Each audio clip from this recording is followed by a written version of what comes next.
1442 Hijrah ini nyata akan terjadi semuanya.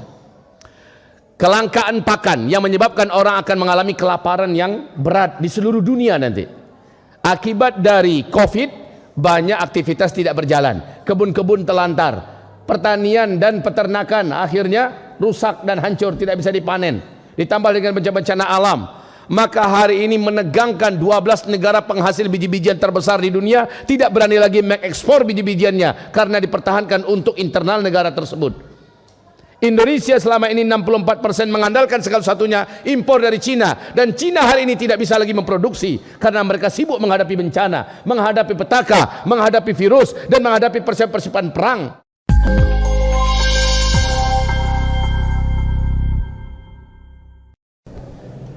Bismillahirrahmanirrahim. Dibuka apa dipakai?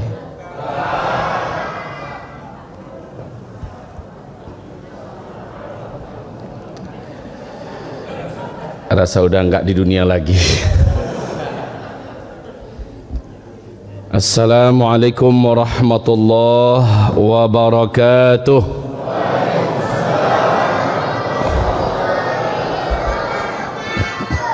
Alhamdulillahi rabbil alamin, wa bihi nasta'inu ala umurid dunya waddin.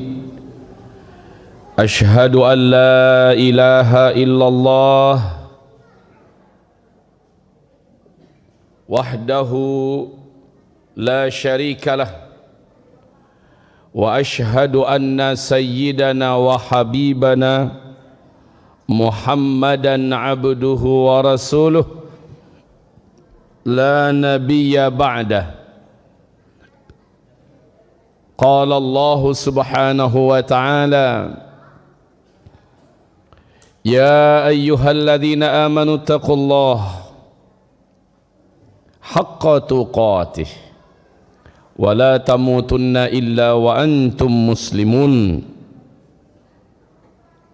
Wa qala ya ayyuhan nasu ittaqu rabbakumul ladzi khalaqakum min nafsin wahidah wa khalaqa minha zawjaha wa batha minhuma rijalan katsiran wa nisaa'a wattaqullaha alladzi tasaaluna bihi wal arham innallaha kana 'alaikum raqiba.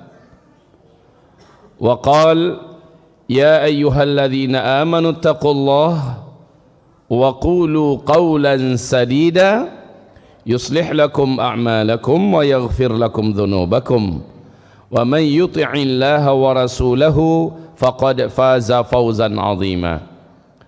Allahumma arhamna bil Qur'an wa sadaqallahul azim. Wa qala an-nabiy sallallahu alaihi wasallam, innamal a'malu binniyat wa innama likulli imri'in ma nawa. Faman kanat hijratuhu ila Allah wa rasulihi fahijratuhu ila Allah wa rasulih. Wa man kanat hijratuhu lidunya yusibuha aw imra'atin yankihuha fahijratuhu ila ma hajara ilaihi wa ba'd. Ma'asyiral muslimin wal muslimat, mu'minin wal mu'minat, akramani wa arsyadani wa iyyakumullah. Memuji kita Allah Rabb yang menciptakan kita, ilah satu-satunya yang kita sembah, kepadanya kita seluruhnya akan kembali. Kita bersyukur atas segala nikmatnya. Walau ujian yang hari ini berat kita rasakan, tetapi nikmatnya tidak akan bisa terhitung dan tidak ada apa-apanya ujian dibandingkan nikmat Allah subhanahu wa ta'ala. Maka kita ucapkan alhamdulillah bi ni'matihi tatimmus salihah. Kemudian salawat dan salam mesti kita bacakan karena Allah perintahkan kepada kita, ya ayyuhalladzina amanu sallu alaihi wa sallimu taslima. Hai orang-orang yang beriman, bersalawatlah kamu kepada Rasulullah dan sampaikanlah untuknya salam. Maka kita ucapkan Allahumma salli ala Sayyidina Muhammad wa ala ali Sayyidina Muhammad kama sallaita ala Sayyidina Ibrahim wa ala ali Sayyidina Ibrahim fil alamin innaka Hamidum Majid. Amma ba'du, ma'asyiral muslimin yang kami muliakan, ahlan wa sahlan, ahlan wa marhaban fi sanatil hijriyah al-jadidah. Hari ini kita masuk malam ketiga daripada Muharram 1442 Hijriah. Sejak dari 1440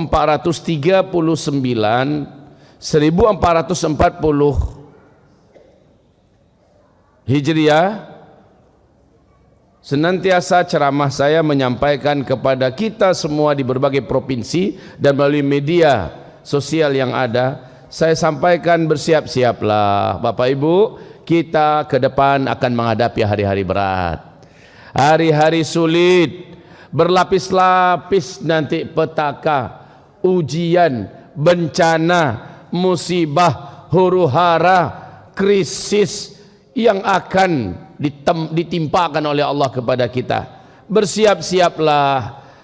Dalam ceramah-ceramah saya, salah satu di antara kajian saya adalah persiapan dan amalan-amalan di akhir zaman. Mudah-mudahan ada yang membuka YouTube dan mendengarkan kajian saya tersebut. Persiapan dan amalan-amalan akhir zaman. Tema kita pada malam hari ini, Masya Allah, bagus sekali.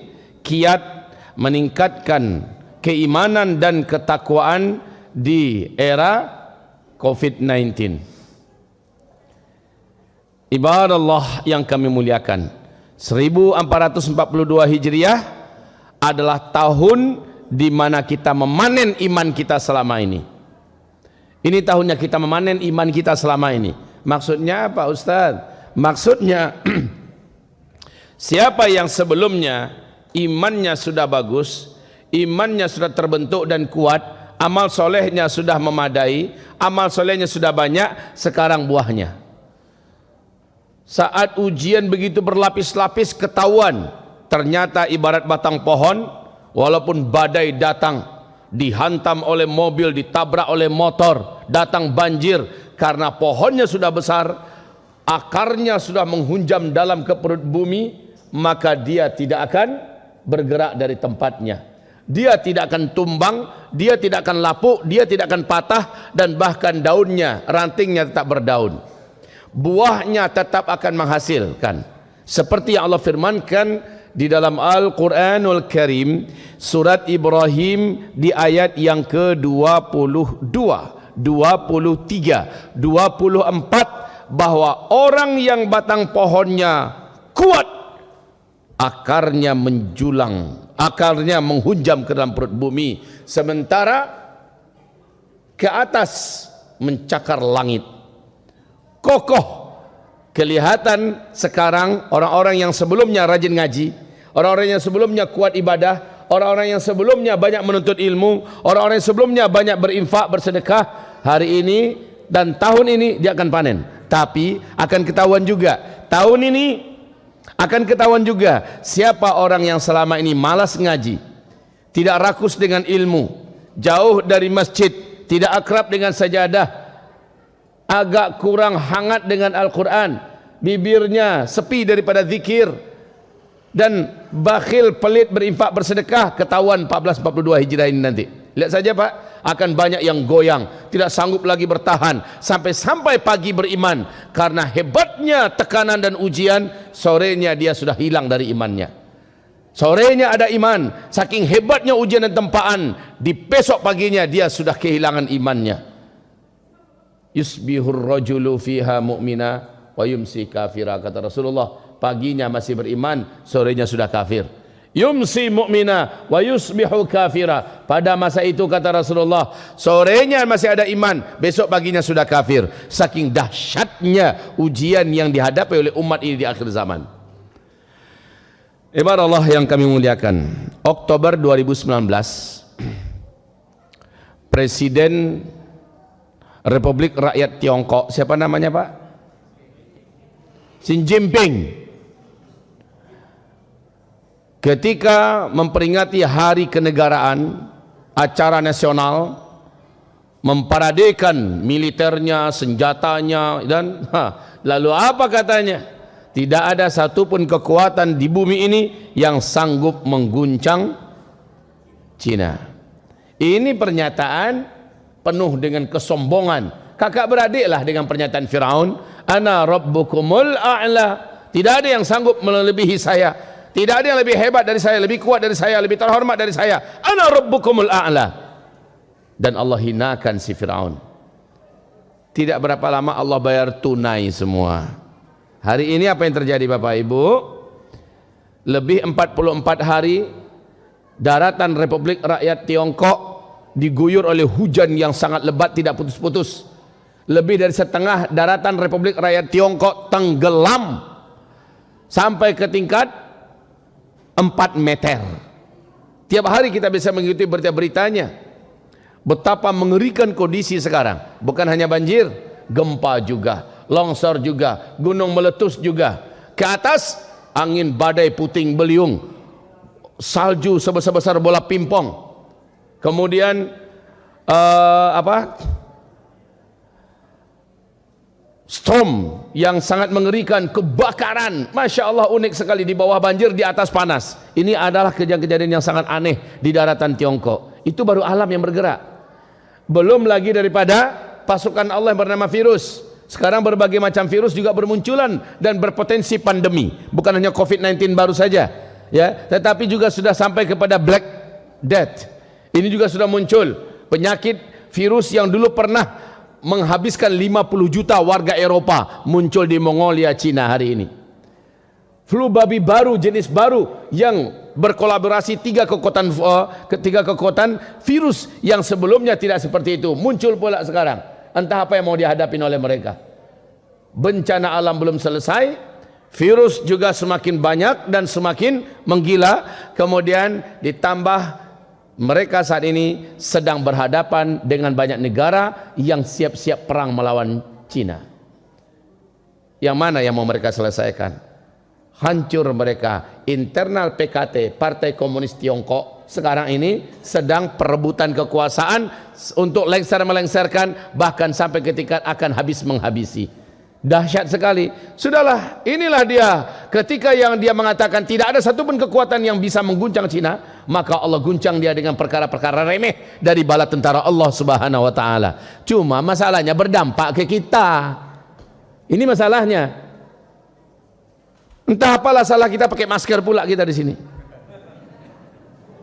Entah apa masalahnya masjid-masjid akhirnya di lockdown. Pengajian-pengajian jadi sepi. Orang akhirnya sholat di rumah. Ini habis pengajian ini nanti nggak boleh kita salam-salaman. Padahal Rasulullah nyuruh kita salam-salaman. Ini dampaknya pada kita. Dan memang protapnya begitu. Minta maaf habis pengajian nanti saya langsung disuruh untuk naik mobil. Mana dia saatnya bermesraan dengan umat, berfoto-foto dengan umat, sudah minta maaf dulu ya. Begitulah keadaannya dulu. Hamba-hamba Allah yang kami muliakan, ini berdampak kepada kita. Kenapa? Apa yang saya sampaikan 2-3 tahun yang lalu, wahai Bapak, Ibu, 1442 Hijrah ini nyata akan terjadi semuanya. Kelangkaan pakan yang menyebabkan orang akan mengalami kelaparan yang berat di seluruh dunia nanti. Akibat dari COVID, banyak aktivitas tidak berjalan, kebun-kebun telantar, pertanian dan peternakan akhirnya rusak dan hancur, tidak bisa dipanen. Ditambah dengan bencana-bencana alam, maka hari ini menegangkan 12 negara penghasil biji-bijian terbesar di dunia tidak berani lagi mengekspor biji-bijiannya karena dipertahankan untuk internal negara tersebut.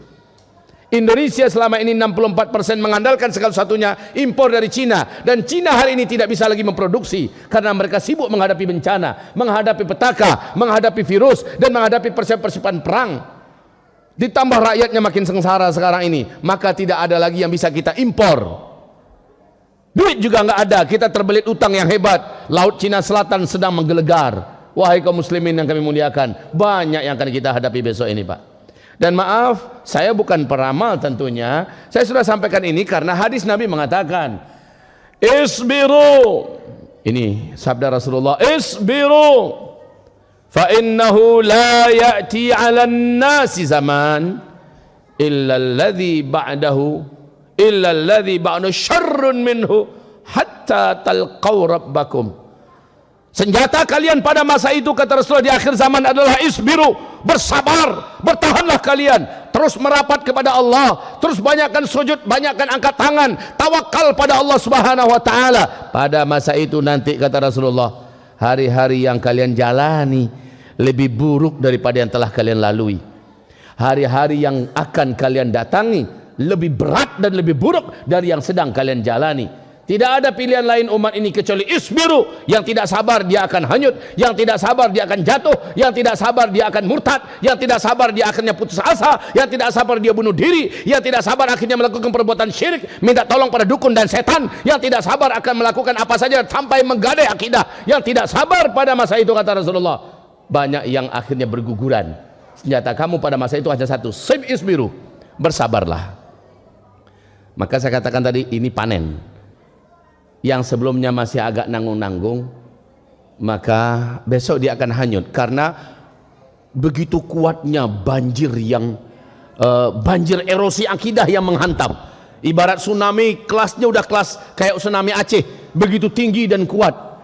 Ibarat badai ini, badai topan yang paling mengerikan. Kalau pegangannya nggak kuat, kalau seandainya pondasinya tidak kokoh, maka dia akan hanyut, dia akan terbawa arus, dia akan terbawa terbang oleh beratnya ujian.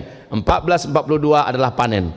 Ustaz, apakah setelah mendengarkan ceramah ini, dalam 1-2 bulan ini anggaplah begitu dulu, karena ada juga desas-desus yang mengatakan November adalah start kita menghadapi segala beratnya petaka dan musibah-musibah besar. Perang di mana-mana, bencana alam di mana-mana lebih hebat, ya? Dan kejadian-kejadian mengerikan, kelaparan di mana-mana. November 2020 ini, Ustaz, ini tinggal 3 bulan lagi, Ustaz. Bagaimana? Masih sempat gak kami mempersiapkan diri agar kami kokoh di hari-hari sulit itu? Saya katakan, jangankan 3 bulan lagi, minggu depan saja kalau kita mulai dari sekarang, maka insya Allah tidak ada yang terlambat. Yang susah itu, Pak, yang gak mulai-mulai. Ini yang paling susah.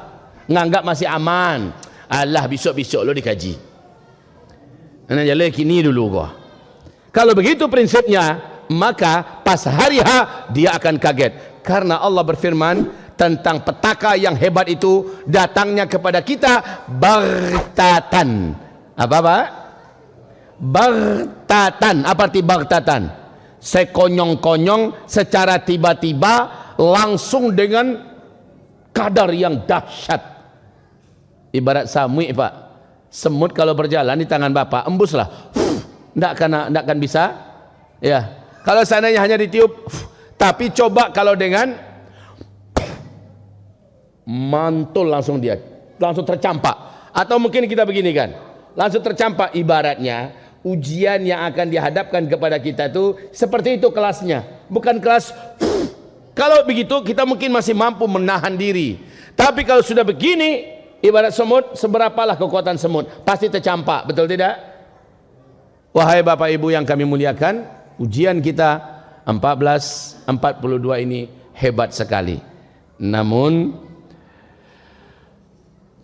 bagi yang mungkin merasa baru mendengar kajian ini malam ini, dan mulai malam ini juga dia langsung serius, malamnya dia paksakan diri bangun jam 4, setengah 4 dia sudah bangun. Ngapain? Tahajud. Biasanya bangun untuk pipis doang, bangun hanya untuk buang air. Sekarang enggak, memang tahajud. Walaupun mengantuk dia lawan. Habis itu subuh dia paksakan berjemaah ke masjid. Kemudian dia lawan kantuknya, dia tidak keluar dari masjid sampai terbit matahari, dan dia laksanakan zikir di antara waktu itu. Kemudian setelah matahari terbit, lewatkan 15 menit, langsung dia sholat sunat 2 rakaat demi mendapatkan pahala umroh dan pahala haji secara penuh. Setelah itu baru dia keluar rumah. Di rumah dia incar-incar waktu duha. Apalagi masa-masa orang lockdown kemarin, Pak, ya, sulit untuk keluar. Dia bisa full ibadah. Tapi sekarang pokoknya hari-hari sambil memperbanyak doa. Setiap selesai amal ibadah tertentu dia doa. habis tahajud dia doa, habis subuh dia doa, habis zikir dia doa, habis duha dia doa, habis solat sunnah rawatib qabliyah dan rawatib ba'diyah dia berdoa, habis baca Quran dia berdoa, habis berinfak dia berdoa, berdoa. Maka Rasulullah sallallahu alaihi wasallam menyebutkan, man sarrahu ay yastajiballahu lahu inda syada'idi wal karib falyukthirid du'a inda ar-rakha. Siapa saja orang yang ketika masa-masa genting darurat terjadi, dia angkat tangannya, dia berdoa kepada Allah, langsung Allah kabulkan doanya. Saat itu juga Allah selamatkan dia, saat itu juga Allah tolong dia. Siapa yang suka doanya sekali berdoa langsung Allah kabulkan, kata Rasulullah, maka hendaklah sebelum bencana-bencana besar itu terjadi, dia adalah orang yang paling rajin berdoa kepada Allah.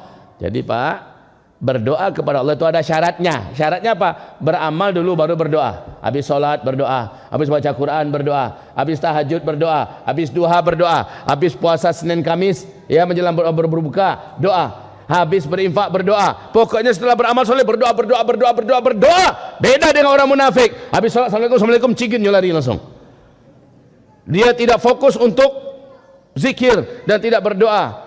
Qalilan ma yadhkurun, sedikit sekali mereka berzikir. Kalau kita tidak, kita perbanyakkan doa. Nanti pas ketika petaka besar terjadi, buruk negara disabui, gampo gadang terjadi pada kota kita Pekanbaru, tabalah kota Pekanbaru. Saat ini kita butuh pertolongan Allah. Kita berdoa, ya Allah selamatkan kami sekeluarga. Allah punya banyak macam cara dan mudah bagi Allah menyelamatkan sekeluarga kita. Kenapa? Karena sebelum bencana besar itu terjadi, kita adalah orang yang kuat beribadah dan rajin berdoa. Inilah hadis Nabi tadi, man sarrahu ay yastajiballahu lahu 'inda syada'idi wal karibi falyukthirid du'a 'inda ar-raha.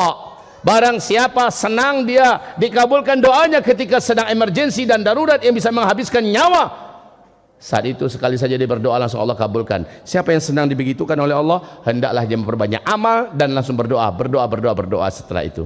Itu kuncinya Pak. Ustaz, 2 bulan 3 bulan ini apakah kami terlambat? Tidak, kata saya. Saya katakan tidak. Walaupun 1 minggu lagi tidak terlambat. Cuma jangan mengulur-ulur waktu.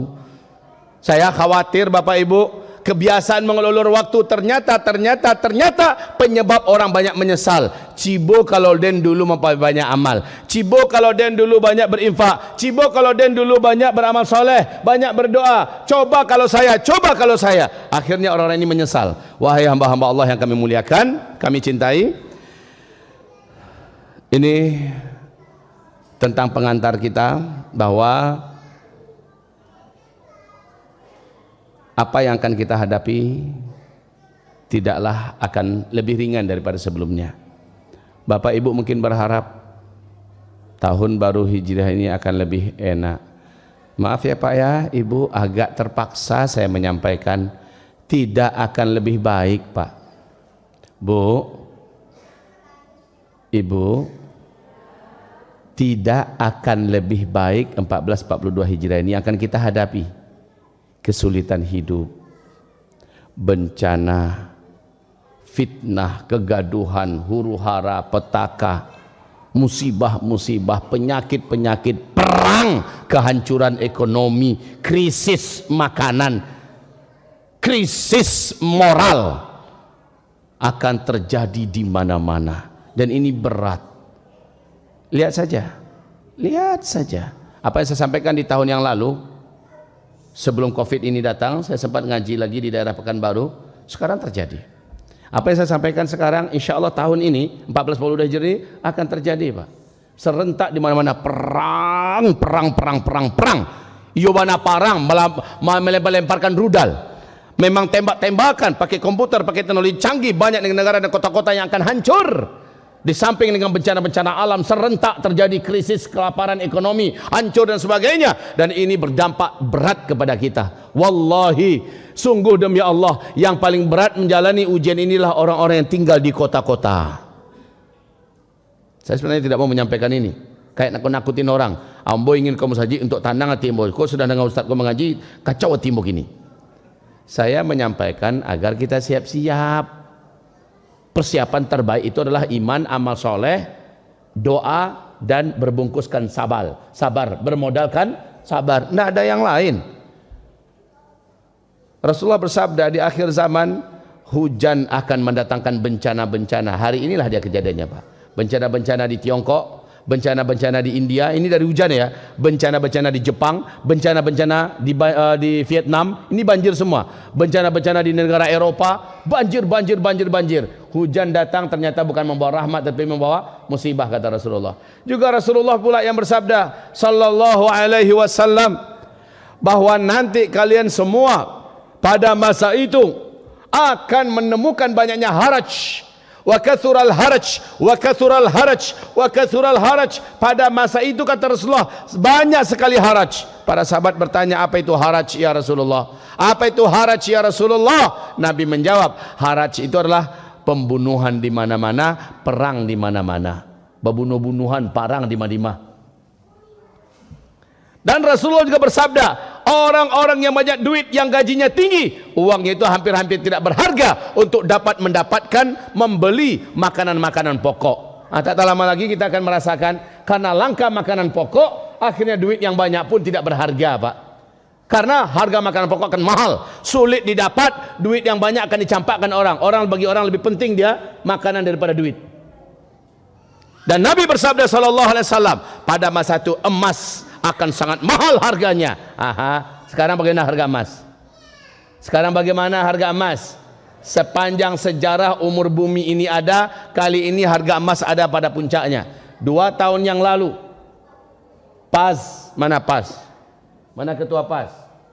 Ini beliau, pemuda akhir zaman untuk Pekanbaru dan Riau, yang sudah membuat cabang di mana-mana. Dulu dengarkan ceramah saya, beliau dari awal menyimak ini. Wahai Bapak Ibu, saya mengatakan sejak 2018 saya sampaikan, Bu, kalau ada uang, Pak, kalau ada uang jangan ditabung, baiknya segera belikan emas dari sekarang. Itu sampaian saya, Pak. Insya Allah emas akan mahal nanti. Insya Allah emas akan sampai pada harga yang dimana kita saat itu menyesal karena kita menabung dalam bentuk angka-angka digital. Ini menyesal kita, Pak. Beli emas, kan saya katakan. Bu, ada uang sedikit, belilah emas 1 kilo, 2 kilo, simpan.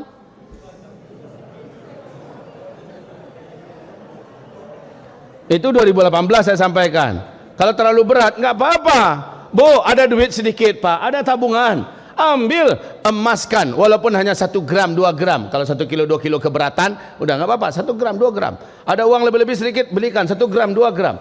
Berbentuk emas batangan silakan, berbentuk emas murni logam, koin silakan, berbentuk perhiasan silakan. Yang penting menabung dalam bentuk emas. Tapi sekarang, Pak, mau beli,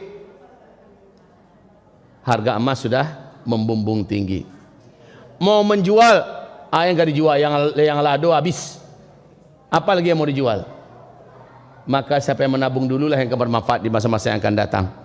Apalagi setelah hampir setengah tahun lamanya Covid. Ini dakwah pertama saya loh, Pak. Sebagaimana saya dengar Masjid Ar-Raudhah ini, ya, sejak Ramadan baru ini mulai ceramah. Kalau saya sejak 2 bulan sebelum Ramadan sudah tidak ada lagi jadwal. Saya batalkan semua karena daerah itu sudah mulai zona merah. Batal. Ini kali yang pertama. Itu pun tadi pakai masker saya. Bapak Ibu bilang buka, kalau nggak buka saya tutup sampai sekarang. Walaupun saya hanya merasakan di panganyo, buka. Pakai mode ninja lo gaya, Pak. Khalas. Dan ini sangat berat, Pak. Kenapa? Pedagang dagangannya sepi. Orang kantor kerjanya dari rumah, nggak bisa berimprovisasi. Pebisnis pada banyak stuck dan berhenti usahanya. Apalagi orang-orang yang pariwisata, orang-orang yang punya travel, mati habis. Para petani dan peternak, banyak pertaniannya, peternakan yang terbengkalai. Karena apa? Karena banyak faktor dan banyak hal. Setelah Covid ini menyerang, Masya Allah, ke depan kayaknya ini nggak akan selesai sampai akhir tahun loh, Pak. Tidak akan selesai sampai akhir tahun 2020 ini. Menurut WHO ini akan nyambung sampai 2021. Ini saja sudah ngap-ngapan. Dan kita sudah terancam resesi. Indonesia, Singapura sudah resesi resmi, Jepang resmi, Spanyol resmi, Prancis resmi, Inggris resmi. Negara-negara Arab Saudi juga sebegitu hebatnya itu, kayanya itu Arab, sekarang sudah mengalami krisis ekonomi akut. Indonesia kalau tidak menggeliat dari sekarang, kalau masih seperti ini kondisinya, maka Indonesia pasti resesi.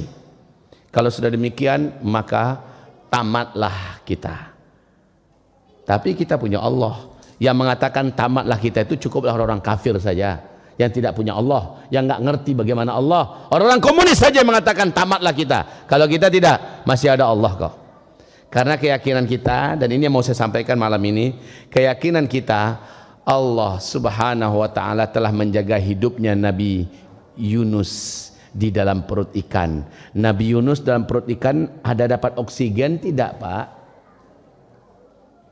Saya bertanya, tolong dijawab Ibu. Nabi Yunus dalam perut ikan ada dapat oksigen tidak? Jawabannya benar. Pertanyaan berikutnya, Nabi Yunus 40 hari 40 malam tanpa oksigen bisa hidup tidak? Sejarah telah menceritakan, Al-Quran mengibadikan kisah itu. Ketiga, pertanyaan ketiga, selama di dalam perut ikan Nabi Yunus ada makanan tidak? Kalau makanan nggak ada, minimal minuman. Ada air minum nggak di dalam perut ikan itu? Pertanyaan yang keempat, hidup nggak Nabi Yunus tanpa makan, tanpa minum selama 40 hari 40 malam? Hidup. Tercatat dalam sejarah, dibuktikan, dan Al-Quran menceritakannya.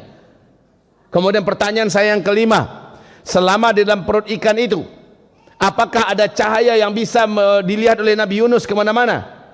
Tidak ada. Lalu apakah aktivitas Yunus dalam berzikir, beribadah kepada Allah terhenti dalam masa kegelapan tanpa ada makanan, tanpa ada udara itu? Tidak. Aha, ini dia kuncinya. Maka wahai Bapak Ibu, Nabi Yunus dalam perut ikan di kedalaman laut yang sangat dalam, di kerendahan yang paling rendah, tanpa udara, tanpa makan, tanpa minum, tanpa cahaya, hidup. Dan siapa yang beri Nabi Yunus hidup? Lihat itu. Ini pelajaran bagi kita.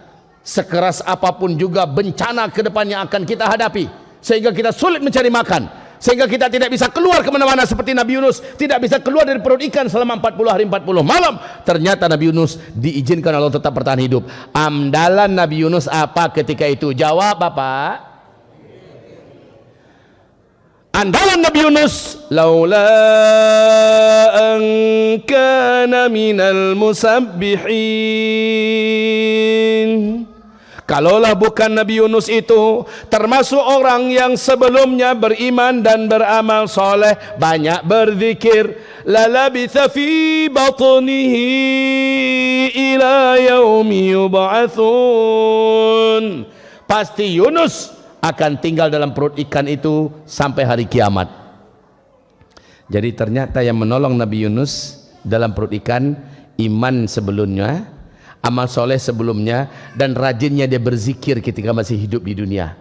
Ketika dalam perut ikan, di situ dia melanjutkan zikir spesial, dan zikir ini wajib Bapak Ibu rutinkan di masa-masa pahit ke depan, di masa-masa berat ke depan. Berzikirlah dengan zikirnya Nabi Yunus ini. Di dalam hadis sahih riwayat Imam Muslim, Rasulullah bertanya kepada para sahabat, ala unabbiukum bi syai'in. Saudara-saudara, maukah saudara saya ajarkan satu amalan? Ini pertanyaan Rasulullah kepada para sahabat. Ya. Dan jawaban sahabat persis macam Bapak barusan. Qalu bala. Mau, kata para sahabat. Kayak Bapak, spontan Bapak jawab kan? Padahal tadi itu saya menerjemahkan hadis Nabi. Bapak pikir saya yang bertanya pada Bapak. Bapak menjawab spontan seperti para sahabat juga menjawab pada Rasulullah.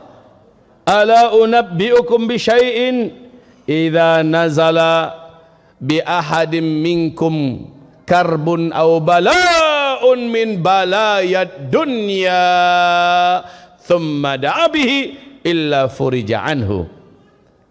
Tidak seorang pun di antara kalian ketika datang bencana yang sangat mengancam nyawanya, menghancurkan hidupnya, petaka dan musibah yang hebat dan dahsyat yang bisa menyelesaikan dan menamatkan segala-galanya, saat dia itu datang, maka dia mengamalkan amalan ini, Allah langsung akan bebaskan dia, Allah langsung akan selamatkan dia. Mau tidak saudara-saudara saya ajarkan amalan ini, kata Rasul kepada para sahabatnya.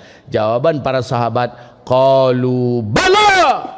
Jawaban mereka, mau. Ini jawaban para sahabat.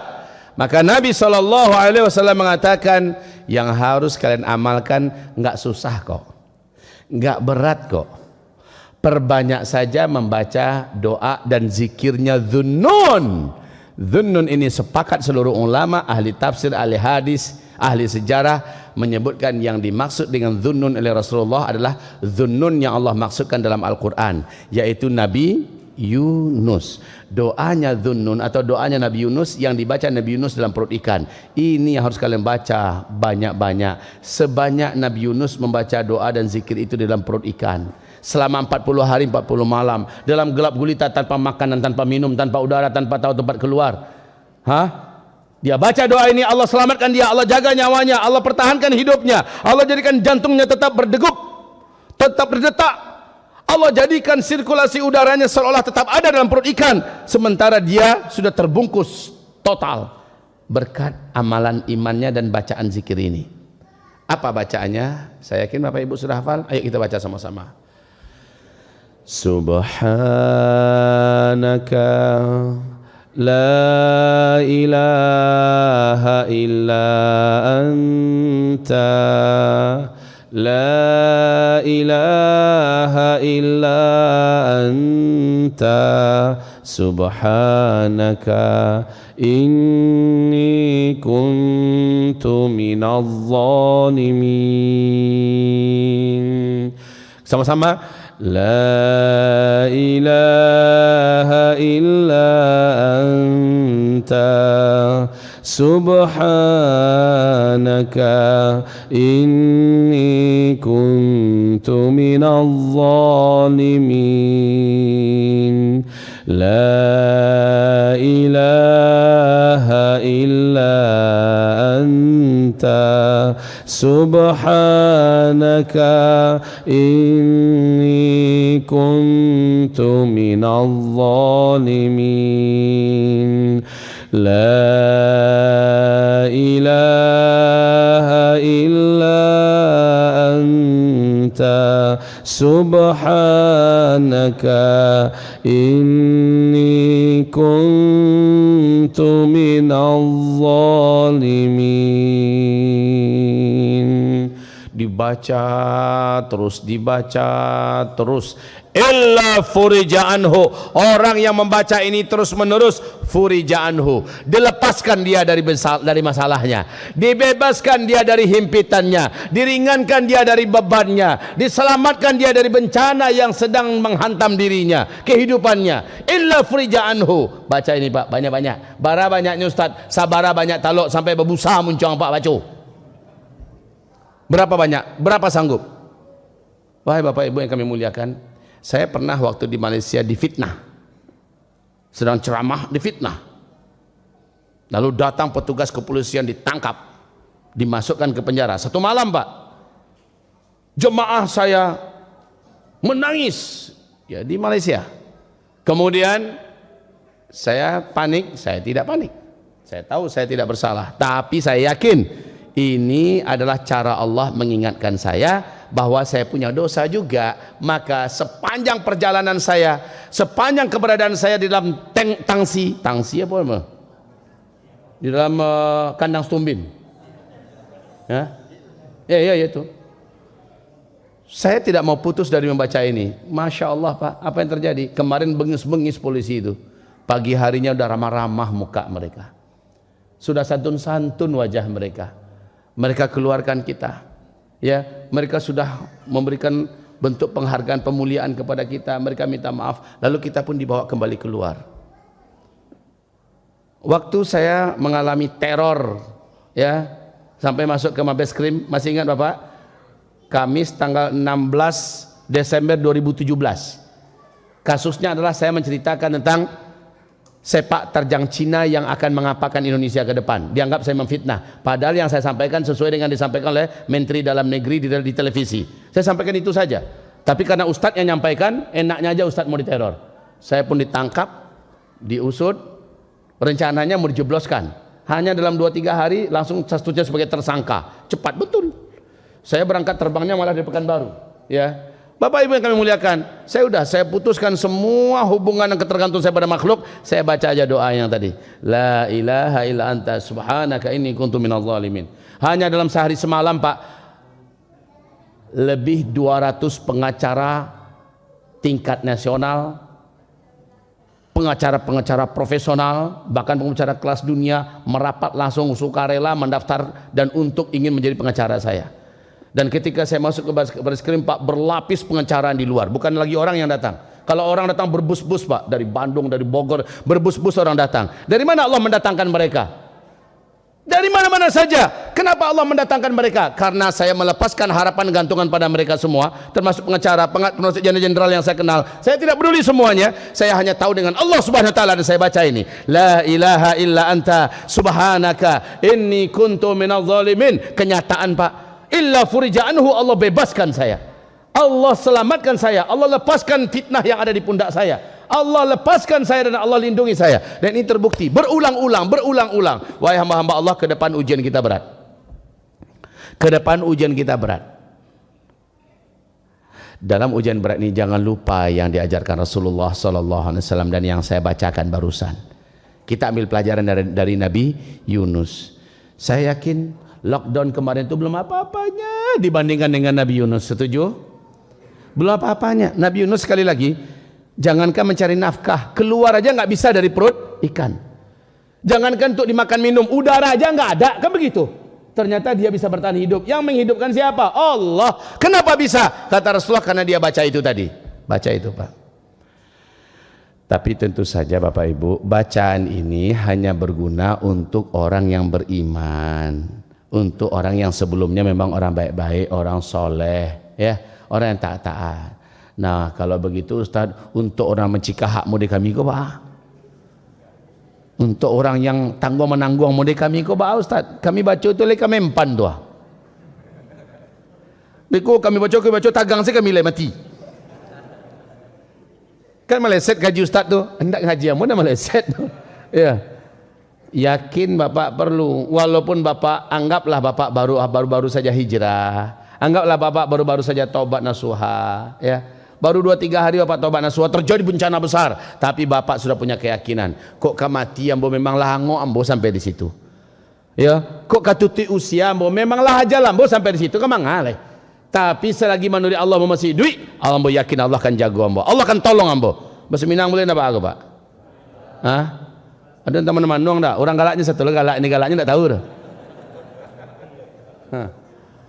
Wahai Bapak Ibu yang kami muliakan, selagi yakin umur saya masih ada, kalau masih ada, bacaan ini bermanfaat. Bacaan zikir ini bermanfaat. Kalau Bapak nggak ada mau dimakan, saking paniknya hidup di dunia, nggak ada lagi pakan, nggak ada lagi makanan, nggak ada lagi, Bapak jangan ragu, Allah Subhanahu wa taala yang akan mengenyangkan perut kita tanpa makanan. Dan bagi Allah itu gampang sekali. Syaratnya ada, yakin. Kita harus yakin. Ana inda dhanni abdi bi. Hadis sahih Bukhari Muslim. Hadis ini hadis qudsi. Ana inda dhanni abdi bi. Saya tergantung kepada keyakinan hamba kepada saya, kata Allah. Kalau dia yakin saya akan lindungi dia, saya lindungi. Kalau dia yakin saya akan jaga dia, saya jaga. Kalau dia yakin bahwa saya akan pelihara dia, saya akan selamatkan dia, saya akan beri dia rezeki, saya selamatkan dia, saya kasih dia rezeki. Syaratnya kita yakin pada Allah. Dan dalam yakin itu ada doa, dalam yakin itu ada tawakal, dalam yakin itu ada usaha. Maka yakin kita bersambung kepada Allah. Wa ma tasyauna illa ayyasha Allah Rabbul Alamin. Ketika kamu sudah berkehendak, saat itu Allah juga berkehendak. Apa kehendak kita? Selamatkan aku ya Allah. Kalau minta selamat, awak pun, kita pun harus di waktu yang sama cari selamat. Allah akan bantu kita selamat. Gampang gadang, selamatkan ambo ya Allah. Dia di dalam gedung dia baru larilah keluar, minta selamat pada Allah, tapi tetap cari jalan keluar. Gedung terbakar, selamatkan ambo ya Allah. Ya narukuni bardan wa salama. Wahai api, jadilah engkau dingin dan sejuk. Baca berulang-ulang, ya naru angui terbakawang. Janganlah kayak gitu ya Pak ya. Minta selamat adalah cari jalan selamatnya. Minta rezeki, cari jalan rezekinya. Sisanya berhasil atau tidak baru serahkan pada Allah Subhanahu wa taala. Ini yang disebut dengan yakin dan tawakal. Tawakal dan yakin. Baik. Ini pelajaran pertama. Jadi kalau Bapak Ibu mendengarkan kajian saya ini, sudah terbayanglah insyaallah oleh Bapak Ibu apa yang harus saya lakukan setelah ini. Terus yang kedua, saya ambil tamsilan yang kedua. Bapak Ibu masih ingatkan kisah 3 orang lelaki di zaman Bani Israel, laki-laki yang saleh, laki-laki yang taat, ahli ibadah, ahli amal, laki-laki yang sedikit berbekalkan ilmu agama, cukuplah. Mereka terkurung di dalam perut gua yang punya pintu kecil. Ketika hujan datang mereka masuk tanpa ada janjian. Ini masuk, ini masuk, ini masuk. Setelah 3 orang ini masuk, tiba-tiba batu di atas bukit menggelinding dan tepat jatuh di depan pintu gua yang kecil. Dan batu itu begitu besar. Jangankan untuk 3 orang, 30 orang saja didorong nggak akan bisa itu. Besar sekali. Masih ingat Bapak Ibu kisah ini? Ini juga hadisnya sahih, bukan kisah dongeng. Ya, wahai Bapak Ibu yang kami muliakan, ketiga orang ini bertawassul mereka kepada Allah dengan cara berdoa, menyebutkan amal soleh yang pernah mereka kerjakan dulu. Ini pelajaran kita. Bu, Ibu ke depan mungkin menghadapi masa-masa kritis dan krisis, Pak, maka kita boleh bertawassul dengan amal soleh yang pernah kita kerjakan. Ketiga orang ini yang satu bertawassul, ya Allah, dulu aku punya ibu yang sudah tua, aku berkhidmat semasa hidupnya, aku tidak peduli apa kata orang, kemana-mana ibuku ku gendong. Tak gendong kemana-mana, ibunya digendong kemana, diservis betul, makannya, minumnya, pakaiannya, semuanya diservis. Dan orang-orang melihat siang malam anak muda ini begitu santun pada ibunya. Ibu itu sekarang sudah meninggal dunia. Ya Allah, jika amalan ini engkau sukai, engkau ridha dengan amalanku itu, jadikanlah amalan itu pada hari ini sebagai asbab engkau tolong hamba ya Allah. Bukakanlah pintu gua ini agar kami bisa keluar. Batu yang sebegitu besar, eskapator pun kalau suruh untuk menggerakkan takkan bergerak itu Pak. Bergerak. Yo. Tapi ya lunta buka lagi. Tangan saja baru bisa keluar. Lah nampak cahaya dari luar. Cahaya dari luar itu sudah nampak, tapi belum bisa keluar lagi seluruh tubuh. Yang kedua, bertawassul juga dengan amal solehnya. Ini pelajaran bagi kita nih. Pelajaran bahwa bertawassul dengan amal soleh benar dalam akidah kita, benar dalam syariat Islam. Yang kedua berdoa, ya Allah, dulu hamba tertarik kepada seorang wanita. Hamba mengajaknya berzina. Dia dalam keadaan sempit dan sulit. Dia memberikan syarat agar hamba memberikan kepadanya harta yang cukup. Hamba cari itu ya Allah dengan susah payah, dengan cara-cara yang baik. Setelah terkumpul, batin hamba berperang untuk meneruskan atau tidak. Tapi nafsu hamba begitu kuat. Hamba akhirnya dikalahkan oleh nafsu hamba. Hamba pun serahkan uang itu semua, harta itu seluruhnya kepadanya. Ketika dia sudah ada di dalam kekuasaan hamba, dia mengingatkan saya, takutlah engkau kepada Allah. Saya langsung bergetar, ya Allah. Saya langsung menangis dan saya menyesal saya sebodoh ini. Lalu saya tinggalkan wanita itu, saya tinggalkan harta yang ada di tangannya, saya berikan kepadanya, dan saya menangis dan menangis. Kaum muslimin yang kami muliakan, bila ini engkau ridhoi, bila ini engkau cintai, ya Allah ya Rabb, jadikanlah hamba selamat daripada batu yang menyumbat pintu gua ini. Bergerak lagi, bergerak, tapi sayang, ibaratnya baru sampai pau bisa keluar baru. Tadi tangan, sekarang lah sampai pau, alun bisa keluar badan leh. Yang satu lagi berdoa, ya Allah, dulu hamba punya para pekerja. Saat masa-masa resesi, saat masa-masa krisis keuangan, Saat masa-masa kemarau yang ekstrim, ada seorang pekerja saya pergi tanpa mengambil gajinya, dan gaji itu saya tahan, lalu saya belikan kambing. Sekarang kambing itu diternakkan sampai banyak, sebanyak-banyaknya, penuh bukit. Satu bukit penuh oleh kambing. Kambing itu dari mana? Dari satu ekor yang tadi. Setelah kambing begitu banyak, datanglah orang yang dulu adalah pekerja saya. Dia menanyakan kepada saya mana upahnya yang dulu. Saya tunjukkan kepadanya bukit itu. Itu bukit itu, kambing yang ada di sana adalah milikmu. Singkatnya dia ambil semuanya tanpa dia sisakan sedikit pun. Ya Allah, bila engkau ridha dengan apa yang hamba lakukan, bila engkau suka dengan apa yang hamba lakukan, ya Allah, hamba bertawassul kepadamu melalui amalan hamba ini. Bukakanlah pintu gua ini ya Allah, bukakanlah batu yang menutupi pintu gua kami ini ya Allah. Maka terbukalah seluruhnya, keluar mereka. Pelajarannya untuk kita apa Pak? Selama ini kita berasumsi, kita berpikir bahwa amal soleh kita hanya dapat kita lihat, hanya dapat kita temukan nanti pada hari kiamat. Kan begitu ya Pak ya? Nanti ketemunya pada hari kiamat. Tidak ternyata. Wallahi tidak. Amal soleh yang kita lakukan di masa lalu, ini bisa kita minta di dunia, bukan minta upah dan gaji pahalanya, tidak. Bertawasul, menunjukkan, meminta pada Allah, jika engkau ridho dengan amalanku itu, Allah bukakanlah. Kan bukan berarti minta mana ganjarannya Allah daripada di akhirat biarlah di dunia, bukan itu yang kita minta. Tapi bila engkau ridho ya Allah, maka tolonglah hamba. Jadi kalau Bapak ingin coba aja Pak, tidak apa-apa. Bapak mungkin pernah pergi haji dengan tabungan yang begitu susah payah. Bapak pergi haji dengan harta yang ikhlas, harta yang bersih, dan sekarang Bapak sudah pulang dari haji. Dan selama dia haji Bapak mengerjakan maksimal, Ibu mengerjakan maksimal, Ibu tahajud, Ibu banyak tawaf, Ibu banyak melaksanakan, Bapak juga melakukan hal baik, dan Bapak tidak ceritakan kemana-mana. Ternyata suatu ketika Bapak Ibu dalam kesulitan besar yang bisa merenggut nyawa, dalam petaka besar yang bisa menghancurkan segala-galanya, Bapak atau Ibu menyebutkan, ya Allah, hamba haji dengan susah payah, dengan harta begini, dan hamba melaksanakan haji begini. Jika engkau ridho dengan amal ibadah haji hamba itu ya Allah, selamatkanlah hamba hari ini. Boleh Pak? Kayak gitu, bukan minta pahalanya hari ini, tapi minta jika engkau ridhoi amalan hamba itu ya Allah, maka selamatkan hamba hari ini. Ini juga pelajaran kedua. Kalau tadi pelajaran dari Nabi Yunus, sekarang pelajaran dari 3 orang lelaki yang terkurung dalam perut gua. Sekali lagi, amal soleh kita dulu bisa kita sebutkan kepada Allah, tapi ingat, amal itu syaratnya ikhlas sesuai sunnah Rasulullah, dan tidak diceritakan kepada siapa-siapa, hanya pada Allah saja, dan Allah saja yang tahu. Beda dengan orang baru pulang haji nyu cerituan saudalahnya ke orang. Dia lah dan yubana luar biasa ketika haji petang.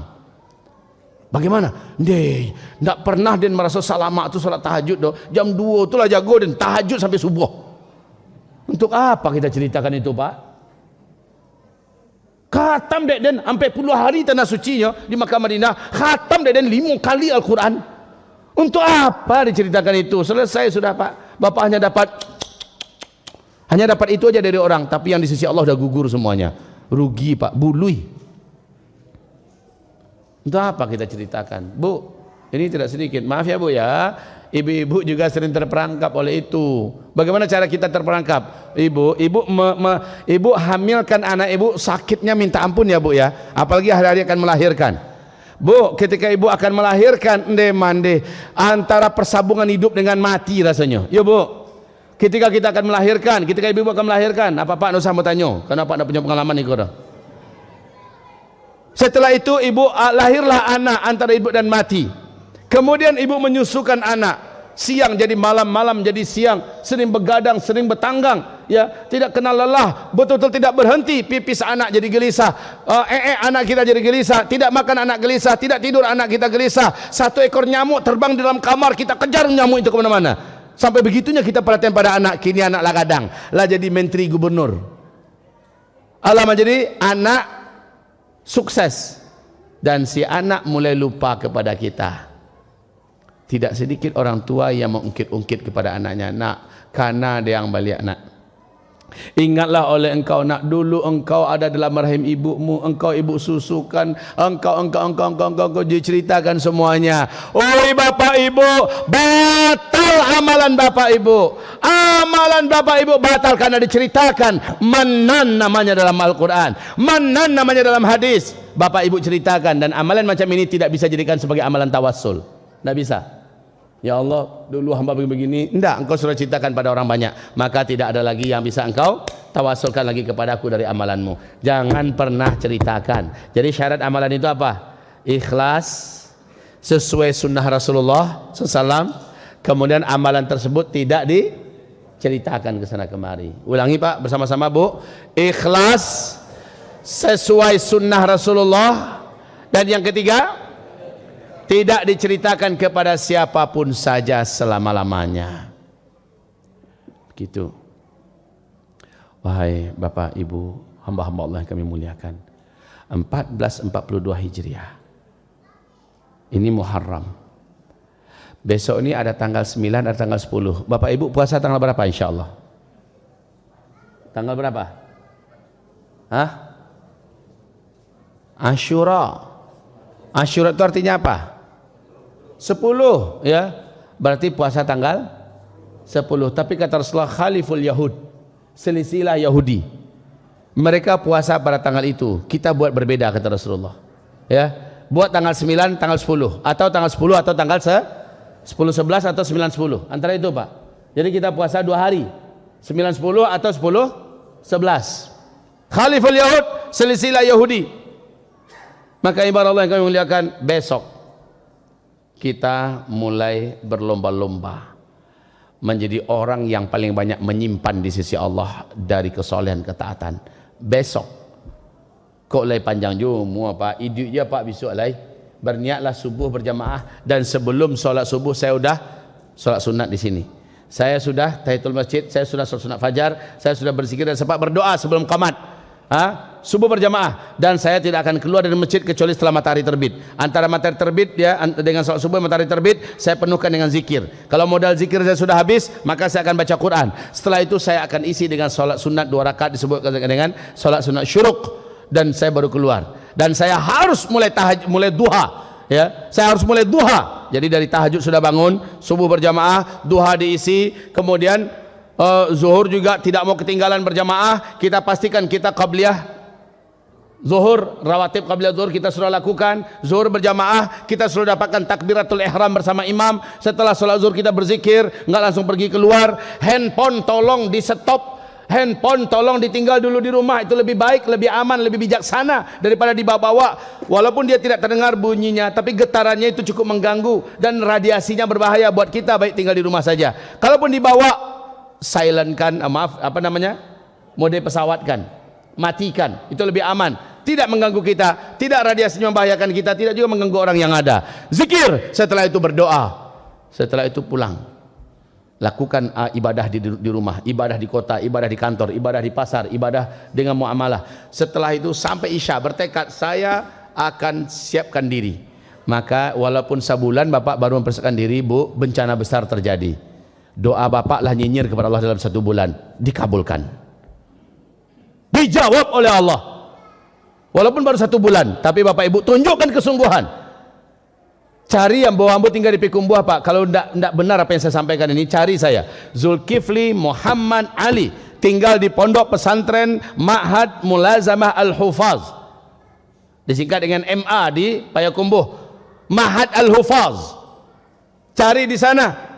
Ustaz Zulkifli pendusta, tanya-tanya tahun ini aman-aman saja. Lihat, tahun ini sangat berat ujian yang akan kita alami bersama-sama. Dan ini bukan baru saja, sedunia Pak.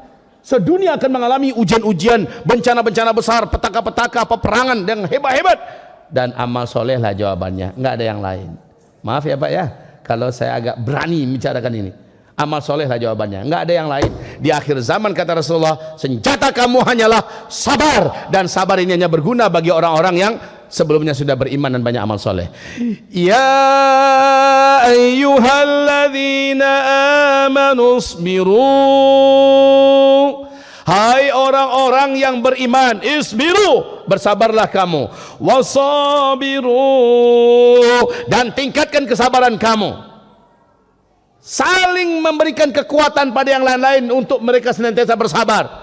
Warabitu, siap siagalah kamu, bahu membahulah, siap siagalah. Wattaqullaha la'allakum tuflihun, senantiasalah kamu bertakwa dalam amalan soleh yang banyak, semoga kamu termasuk orang-orang yang beruntung, orang yang selamat. Kemudian di surat Al-Baqarah, wasta'inu bis sabri wassalah, minta tolonglah kamu kepada Allah dengan memperkuat sabar dan mendisiplinkan sholat. Nah, dalam hal ini saya contohkan satu contoh. Kita ada spidol, alhamdulillah ada. Bismillah.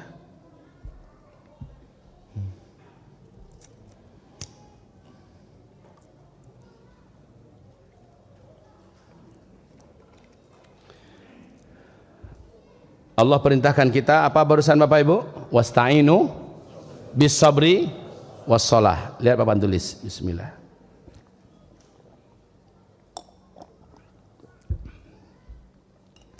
Bismillah. Rasul mengumpamakan agama kita ini, ya, agama kita ini macam satu bangunan rumah. Rumah itu pasti ada pondasi, pasti ada tiang-tiang, pasti ada dinding-dinding, baik dinding luar atau dinding-dinding sekat dalam rumah, juga ada loteng, ada atap. Oke, saya bertanya, tiang daripada agama ini apa? Salat. As-salatu imaduddin. Coba lihat tukang sebelum dia membentuk rumah itu, yang paling pertama dia buat adalah tiang.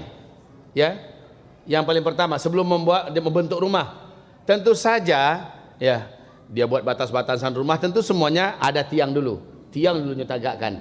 Tapi pertanyaan kita yang bisa dan sangat mudah dijawab, sebelum tiang itu didirikan, karena tiang sangat strategis dalam membangun rumah. Sebelum tiang itu didirikan, dibuatkan papan malnya, di dalamnya sudah ada besi. Sebelum dicor, biasanya apa yang sudah siap duluan oleh tukang? Pasti pondasi. Pondasi itu nampak enggak? Dalam tanah kan? Ada besi, ada batu, ada krekel, ada semen, ada pasir, ya, diaduk semuanya, kemudian jadi pondasi. Sementara besinya naik, besi itu dicor, kemudian jadilah dia tiang-tiang. Dari tiang-tiang ini nanti dihubungkan menjadi dinding, antara satu tiang ke tiang dibuat dinding-dinding. Ada yang jadi kamar, ada yang jadi dinding luar rumah, ada yang menjadi pembatas dan jadi dapur segala macamnya. Intinya tiang adalah inti. Di atas tiang bisa dikasih slop. Nah, dari tiang ke tiang dikasih slop. Untuk apa slop? Sebagai tempat kuda-kuda buat atap. Betul Pak?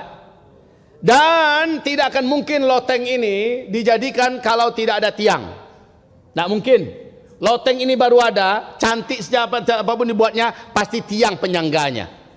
Dari tiang ke tiang ada slop. Baik kaum muslimin kami muliakan, tiang itu adalah salat. Dan salat itu terhubung langsung dengan pondasi. Pondasi tadi. Oke. Sekarang kadang papan tulis. Insyaallah. Alhamdulillah, memang tak lo banyak kok tulis malam kada. Cuma hanya sekedar ilustrasi, Pak. Lihat Bapak Ibu. Allah berfirman, wasta'inu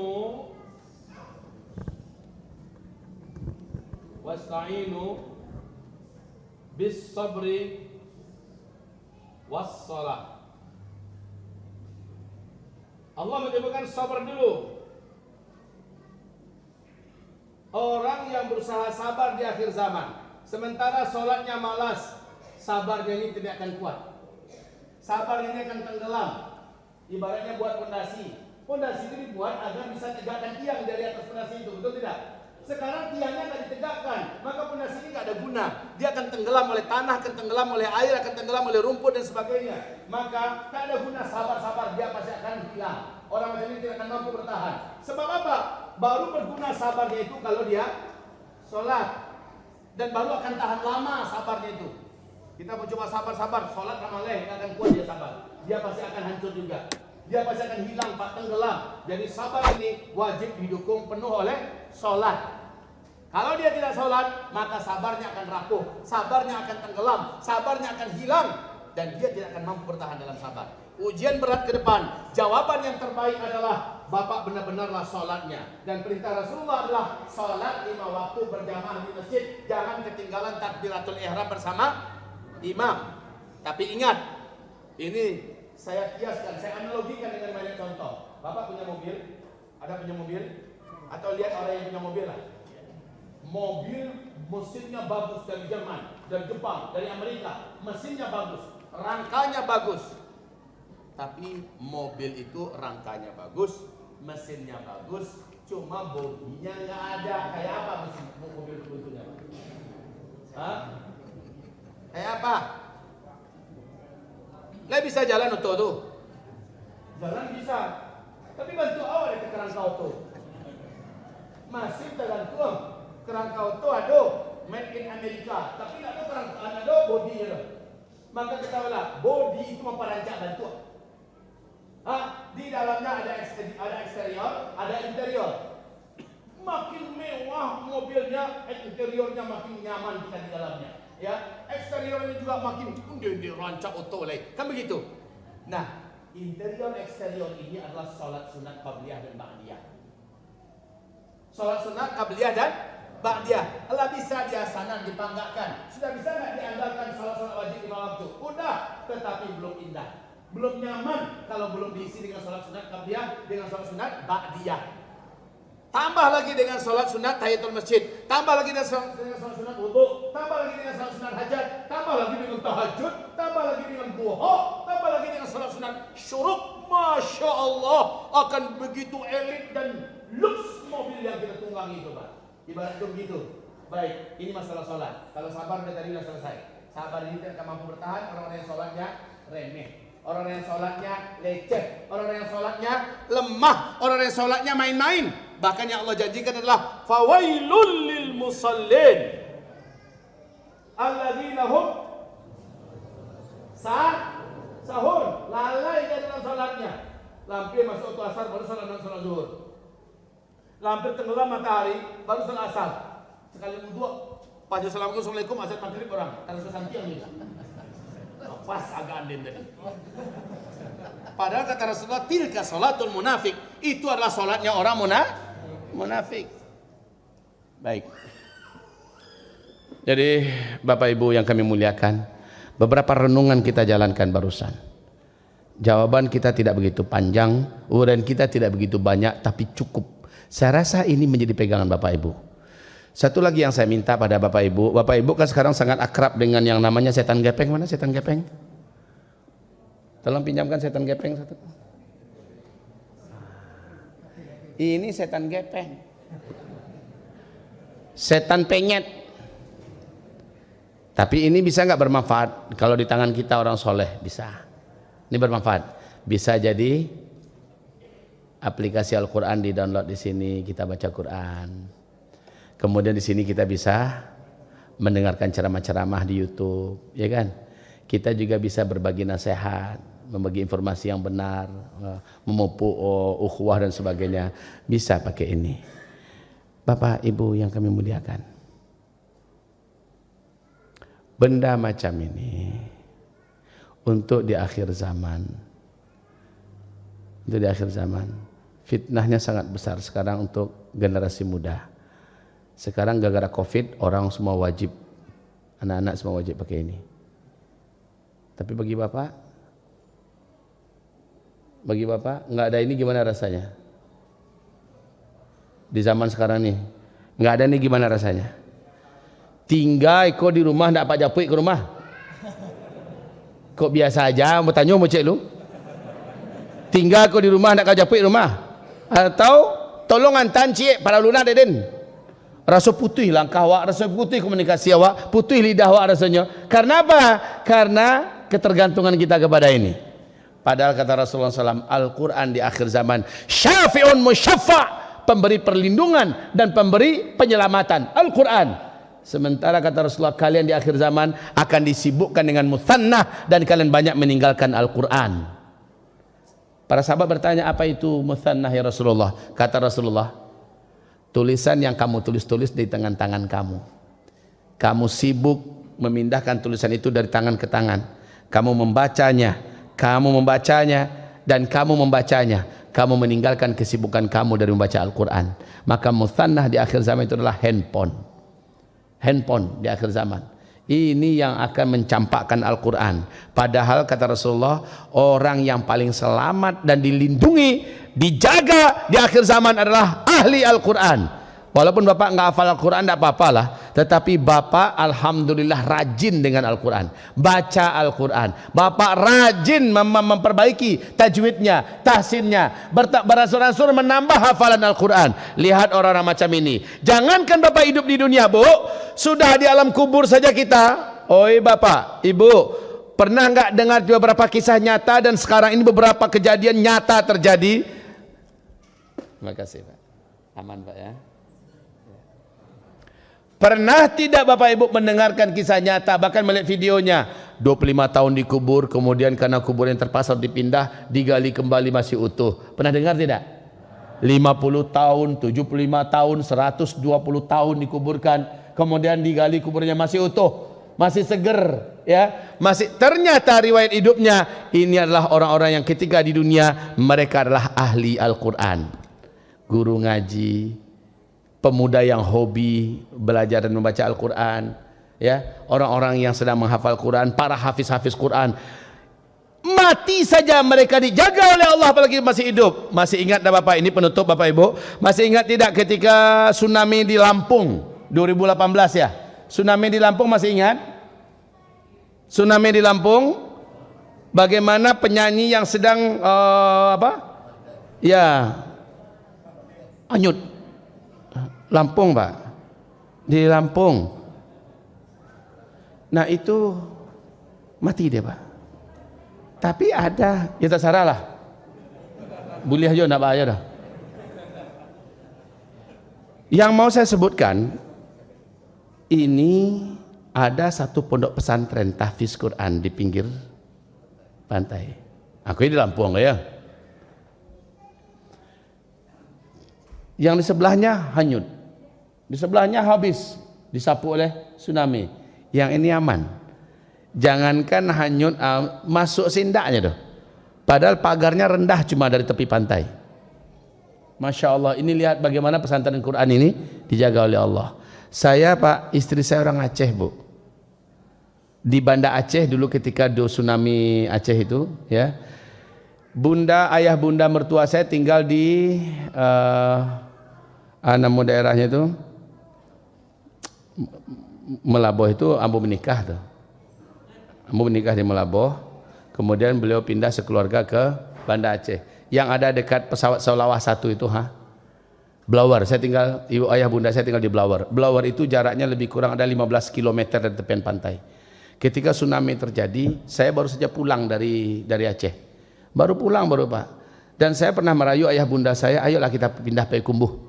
Kenapa pindah Payakumbuh? Saya katakan syarat-syarat Aceh ini untuk didatangkan bencana oleh Allah sudah terpenuhi. Ayo ayah bunda kita pindah ke sana. Ayah bunda nggak mau karena anak-anak mau ujian akhir tahun, ujian panas kalau dulu ya. Tapi oke, kalau gitu ayah bunda tolong jaga diri. Ini syarat-syarat azab itu sudah terpenuhi di sini kata saya. Kemudian itu saya pulang hari Jumat. Hari Jumat saya nyampe Payakumbuh, hari Minggunya terjadi bencana tersebut. Ya, saya berangkat ke sana pak. Masya Allah, di Blower itu kalau dilihat dari helikopter, itulah satu-satu kawasan perumahan yang air tidak memporak-porandakan, menghancurkan. Lalu seketik saja pak, hanya sebatas mata kaki. Padahal kira-kira 600 meter jaraknya yang ada pesawat Solawah 1 itu bangkai oto dengan bangkai rumah di mana-mana berserakan pak. Tinggi airnya, dan bahkan jarak cuma 300 meter dari Blower tersebut itu ada kapal PLTN ya. Kapal PLTN, coba bayangkan bara kueknya gelombang tsunami. Kok tidak masuk ya ke komplek itu? Yang saya ingat di komplek itu pak, azan 5 waktu. Pemuda-pemuda yang sedang menyanyi, yang sedang bergitar, berhenti langsung azan. Baik ke masjid. Orang-orang warga sekitar langsung ke masjid. Masjid itu selalu penuh. Ibu-ibu, emak-emak, anak-anak, bapak-bapak ke masjid. 5 waktu pak. Asal saya pergi itu 5 waktu yang terjaga. Masya Allah. Akhirnya Allah jaga komplek itu. Allah jaga komplek itu. Tapi yang paling menakjubkan adalah di Punga Blangcut. Kalau ada orang Aceh di sini, yang paling menakjubkan di Punga Blangcut. Dari jarak tepian pantai ada pondok pesantren Tahfizul Quran, cuma 500 meter jaraknya. Semua hilang dan rata dengan tanah. Sementara pesantren ini banyak mata dan saksi, bahkan sudah tulis buku hampir 2 kali tebal Quran ini, buku jadi ke ayat-ayat Allah di Tsunami Aceh, ya, oleh Irfan Suharyadi Arwas penulisnya. Di situ ikut pesantren Kolawi, tsunami datang, air itu bersibak, Pak. Air itu bersibak, kemudian ketemu lagi di sana dan melanjutkan perjalanannya. Allahu Akbar. Pesantren Tahfizul Quran. Pesantren Tahfizul Quran. Yang saya maksudkan di sini, wahai Bapak Ibu, kesibukan Bapak Ibu dengan Al-Quran dan keluarga dijadikan keluarga Al-Quran di akhir zaman ini. Ini adalah syafi'un musyaffa'. Ini adalah pelindung yang akan menolong kita, Pak. Bukan hanya di alam kubur. Al-Quran yang akan menghadapi malaikat mungkar dan nakir yang akan bertanya di alam kubur nanti. Stop! Jangan kau tanya dia. Jangan kau ganggu dia. Dia telah sibukkan waktunya dan umurnya bersama saya. Saya adalah Al-Quran yang dibacanya. Begitu, Pak, Al-Quran alam kubur. Dia akan menjadi pelindung kita. Al-Quran akan menjadi pelindung kita di hari kiamat. Al-Quran yang akan membela kita di depan Allah. Al-Quran pula yang menjadikan kita berhak untuk dinaikkan derajat yang lebih tinggi. Ternyata Al-Quran bukan hanya berguna di alam kubur, bukan hanya berguna di padang mahsyar, tapi Al-Quran berguna sejak kita masih hidup di dunia. Sedangkan mati saja kita, jasad kita enggak Allah izinkan dimakan ulat, tidak Allah izinkan rapuh dan hancur, apalagi kita masih hidup. Dijaga Allah. Wahai Bapak Ibu yang kami muliakan, jangan sampai kesibukan kita dengan benda-benda muthanna menjadikan kita tersedot kesibukan kita dari Al-Quran. Baca Al-Quran akrab, baca buku informasi segala macamnya rajin, baca Al-Quran minim. Ini kita harus berubah. Hijrah 1442 Hijriah, kita harus hijrah pula dari kelemahan, kelengahan dan kelalaian masa lalu kita. InsyaAllah Bapak Ibu ya. Baik, marilah kita berdoa pada Allah Subhanahu wa taala. Kita meminta kepada Allah dalam masa-masa sulit ini agar Allah menguatkan dan menjaga iman kita, agar Allah terus memelihara stamina ruhaniyah kita. Mudah-mudahan kita tidak menjadi futur karena kita sudah lama tidak berjamaah, sudah lama tidak mendengarkan kajian, sudah lama tidak bersama para ulama, dan ini tentu saja membuat kita menjadi rapuh dan melemah. Dan kita berdoa pada Allah agar Allah Subhanahu wa taala mengokohkan hati kita di atas iman. Amin. Al-Fatihah. A'udzubillahi minasyaitonir rajim. Bismillahirrahmanirrahim.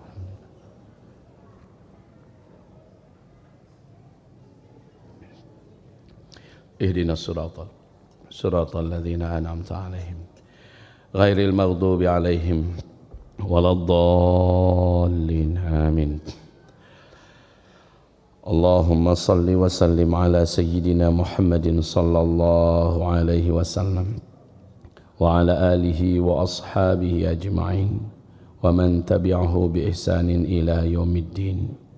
Allahumma ighfir lil muslimina wal muslimat wal mu'minina wal mu'minat al ahya'i minhum wal amwat birahmatika ya sabiq qarib mujib da'wat. Rabbana la tuzigh qulubana ba'da idh hadaytana wa hab lana min ladunka rahmatan innaka antal wahhab. Rabbana faghfir lana dhunubana wa israfana fi amrina wa thabbit aqdamana wansurna 'alal qaumil kafirin. Ya Allah, Zat yang maha berkuasa di langit dan yang maha berkuasa di bumi, Engkaulah Raja Maha Diraja, Engkaulah Sang Maha Penggenggam segala-galanya. Dunia milikmu, akhirat adalah milikmu, dan zahir dan batin ada dalam ilmumu. Kami seluruhnya makhlukmu dan nyawa-nyawa kami adalah genggaman tanganmu. Ya Allah, Engkau beri kami hadiah kehidupan dan Engkau beri kami nikmat iman. Dengannya kami mengenalmu dan karenanya kami menyembahmu. Ya Allah, kami meminta, kami angkat kedua tangan kami yang penuh dosa ini memohon dan berdoa kepadamu. Izinkan kami adalah orang-orang beriman yang kokoh iman di akhir zaman ini ya Allah. Tolong kami agar menjadi orang-orang yang sabar dan menguatkan sabarnya dengan salat yang disiplin dan sempurna ya Allah. Jadikan kami adalah hamba-hambamu yang tergila-gila melaksanakan amalan-amalan sunnah setelah benar-benar menjaga amalan-amalan wajib. Ya Rabbana, jadikan kecintaan kami yang paling kami cintai adalah memperbanyak amalan-amalan soleh yang menyebabkan kami engkau cintai. Jadikanlah yang paling kami benci dari seluruh yang kami benci adalah melakukan apapun yang engkau tidak sukai dan Rasulmu telah melarang kami ya Allah. Jadikanlah kami ini termasuk di antara wali-walimu yang hidup dan berjalan di muka bumi ya Rabbal Alamin. Allahumma Rabbana, selamatkanlah kami, selamatkanlah istri-istri kami, suami-suami kami dan anak keturunan kami ya Allah. Dan jadikan kami seluruhnya keluarga yang soleh dan bertakwa. Jadikan kami seluruhnya keluarga yang anti dosa, anti maksiat. Jadikanlah kami hamba-hambamu yang kompak untuk saling tolong menolong dalam rangka menyembahmu ya Rabbal Alamin. Jadikan kami sekeluarga, keluarga yang cinta dengan Al-Quran, keluarga yang berpacu dan berlomba-lomba menjadi ahli Al-Quran, penghafal-penghafal Al-Quran, dan keluarga-keluarga yang senang belajar tafsir Al-Quran, mengilmui memahami Al-Quran, dan menjadi orang-orang yang berjalan di muka bumi dengan sebutan manusia-manusia Al-Quran.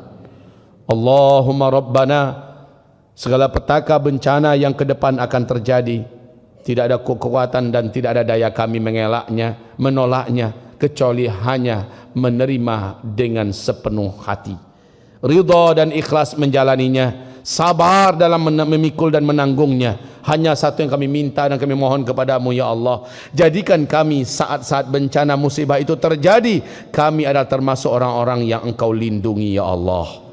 Engkau jadikan kami termasuk yang selamat ya Allah, dunia kami dan akhirat kami. Allahumma Rabbana, rezeki yang masih ada di tangan kami, izinkanlah rezeki itu sebahagiannya bisa kami bawa ke kampung akhirat kami ya Rabbal Alamin, sebagai tabungan dan pemberat timbangan amal soleh kami kelak. Dan izinkan kami tidak merasa bakhil dan pelit, sehingga sebagian yang lain kami persiapkan untuk menjalani sisa-sisa hidup kami di dunia ini dengan layak dan benar. Allahumma Rabbana, izinkan kami tidak termasuk orang-orang yang berat dalam beramal dan bakhil dalam berderma ya Rabbal Alamin. Dan jadikanlah kami orang-orang yang melaksanakan seluruhnya sesuai dengan sunnah Rasulullah SAW. Ya Allah, wafatkan kami husnul khatimah. Wafatkan kami ya Rabb ketika kami sedang sujud kepadamu. Wafatkan kami ketika kami sedang berpuasa di siang hari ya Allah. Wafatkan kami ketika kami sedang berdoa ya Allah. Wafatkanlah kami ketika kami sedang berdakwah ya Allah. Wafatkanlah kami ketika kami sedang berjihad ya Allah. Wafatkanlah kami ketika kami sedang menyebarkan ilmu, menyambung tali silaturahim ya Allah. Wafatkanlah kami ketika kami sedang melaksanakan ibadah umrah atau ibadah haji di tanah suci ya Allah. Wafatkanlah kami ketika kami sedang berzikir, ketika kami sedang berinfak ya Allah. Wafatkanlah kami ketika seluruh dosa-dosa kami sudah Engkau ampuni. Wafatkanlah kami ketika Engkau sudah ridha kepada kami ya Allah. Jangan Engkau wafatkan kami su'ul khatimah. Lindungi kami dari su'ul khatimah ya Allah, lindungi kami dari su'ul khatimah. Allahumma Rabbana, amin amin ya Rabbana ya Arhamar Rahimin. Ya Allah, tolonglah saudara kami yang sedang berjuang berjihad di Palestina ya Allah, menghadapi manusia-manusia biadab, manusia-manusia jahat dari bangsa keturunan kera dan babi, bangsa-bangsa Yahudi ya Rabbal Alamin. Ya Allah, tolonglah saudara kami yang ditindas di Suria ya Allah, di Xinjiang Uyghur Cina sana ya Allah. Tolonglah saudara kami yang juga disiksa, dihabisi, diusir dengan hina di Rohingya ya Rabbal Alamin. Tolonglah saudara kami yang tertimpa berbagai macam tekanan dan fitnah agama ya Rabbal Alamin di berbagai belahan dunia. Anta waliyuna, anta syafi'una, anta nasiruna, fa antal wakil, fa antal asim, anta samad, la ilaha illa anta, wa taqabbal minna du'aana ya Arhamar Rahimin. Tolonglah Indonesia kami yang tercinta ini ya Allah, Berikanlah kepada kami para alim ulama yang jujur, yang istiqomah, warathatul anbiya ya rabbal alamin, yang tidak takut mengatakan dan menyampaikan kebenaran. Dan berikanlah kepada kami para umara, para pemimpin-pemimpin yang takut kepada Engkau, pemimpin-pemimpin yang sayang dan menghormati para alim ulama, dan ulama pemimpin-pemimpin yang cinta kepada kami rakyatnya dan kepada tanah air ini ya rabbal alamin. Sisanya yang jahat kami mohon kepadamu, jika mereka masih berhak menerima hidayahmu, berilah mereka hidayah. Tapi bila mereka menurutmu tidak berhak menerima hidayah, maka habisi mereka seperti engkau habisi Fir'aun, habisi mereka seperti engkau habisi Namruz, habisi mereka seperti engkau habisi Qarun, habisi mereka seperti engkau habisi para penguasa-penguasa jahat yang telah engkau azab dalam kisah-kisah wahyu Al-Quranmu ya Allah. Rabbana wa taqabbal minna du'aana ya arhamar rahimin ya mujibas sailin. Rabbana atina fid dunya hasanah wa fil akhirati hasanah wa qina adzaban nar. Subhana rabbika rabbil izzati amma yasifun wa salamun alal mursalin walhamdulillahi rabbil alamin. Allahumma amin, Allahumma amin, Allahumma amin. Wa sallallahu ala rasulika nabiyil karim sayyidina Muhammadin sallallahu alaihi wasallam wa ala alihi wa sahbihi ajma'in. Mari Bapak Ibu kita baca sama-sama surat Wal Asri. A'udzu billahi minasyaitonir rajim. Bismillahirrahmanirrahim. Wal 'asr. Innal insana lafi khusr إلا الذين آمنوا وعملوا الصالحات وتواصوا بالحق وتواصوا بالصبر اللهم ارحمنا بالقرآن وصدق الله العظيم. Bapak Ibu yang kami muliakan, di luar tersedia madu murni yang sudah kita ruqyah, insya Allah sangat kuat sekali untuk kesehatan dan kesembuhan. Di luar telah tersedia juga kesturi dari India murni yang juga sudah kita ruqyah. Ada yang untuk laki-laki, ada yang untuk perempuan. Sangat kuat sekali untuk mengusir gangguan jin, sihir dan sebagainya. Ini diniatkan untuk menolong umat Nabi Muhammad dan hasilnya 100% untuk menolong pendidikan di pesantren kita di Ma'had Mulazamah Al-Hufaz. 100% keuntungannya adalah untuk membangun masjid, untuk membangun pesantren, untuk memfasilitasi dan biaya operasional. Inilah cara saya untuk bisa menolong agama Allah dan menolong umat Nabi Muhammad. Dapatkan di luar dan Bapak Ibu akan merasakan barokahnya insyaallah taala. Bila ada di antara Bapak Ibu ingin, sudahlah sisanya enggak usah dikembalikan, adalah infak saya, itu lebih mulia bagi Bapak dan Ibu. Tapi kalau secara standar saja keuntungannya sudah 100% untuk agama Allah Subhanahu wa taala. Semoga bermanfaat dari saya. Semoga Bapak Ibu istiqomah setelah mendengarkan kajian ini dan saling berpacu berlomba-lomba untuk memperbanyak amal soleh. Demikian saja Bapak Ibu, kita dipertemukan Allah lagi nanti kapan-kapan waktu insyaallah taala. Jazakumullahu khairal jaza. Mari baca doa kafaratul majlis bersama-sama. Sabda Rasulullah, siapa yang membaca doa ini sebelum ia berdiri di tempat duduknya masing-masing, Allah gugurkan seluruh dosa-dosa kecil yang ia perbuat sebelum itu. Mari kita baca. Subhanakallahumma wa bihamdika asyhadu an la ilaha illa anta astaghfiruka wa atubu ilaika. Walhamdulillahi rabbil alamin. Wabillahi taufiq wal hidayah. Mohon maaf lahir dan batin. Sebentar, mungkin ada yang agak sedikit bertanya, Ustadz, kami sering minum madu tapi nggak sembuh-sembuh. Tapi Allah menyatakan dalam Al-Quran madu itu pasti menyembuhkan segala macam penyakit. Jawabannya adalah minumlah seperti Rasulullah menyuruh kita minum. Minumlah seperti Rasulullah mencontohkan minum.